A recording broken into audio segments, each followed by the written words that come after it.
at the Interstate Fairgrounds at the Bonsai display, courtesy of the Inland Empire Bonsai Society. Now it's pronounced bonsai, not bonsai. Bonsai means a plant in a small dish, and that's exactly what we're seeing. You notice these very old plants. The majority of the plants you see here are 10 years old.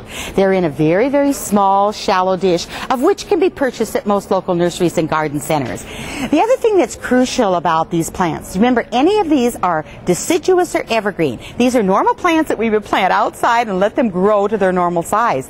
But in the Bonsai Society, you learn how to keep them very short.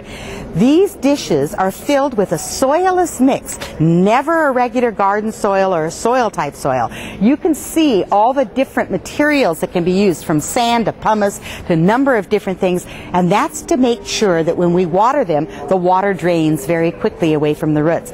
During the heat of the summer, you may need to water these a couple of times a day. But once we get them into the mix and we start pruning them, and that is an art, by the way, you want to look at the way that you want to train them. You can use wires like this. These wires kind of guide the branches to which way you want them to go. And otherwise, you know, some of them we don't use any wire at all. It's just a meticulous pruning. It's a wonderful art, 1,000 years old from China. Just absolutely gorgeous. And the other thing that you want to be able to look at too is when you see these gorgeous plants, you can see how old they are by their trunks and their root systems. These are fabulous. The one question I get asked all the time is, what do we do with them during the winter months? Remember, these are outdoor plants. They don't want to be indoors.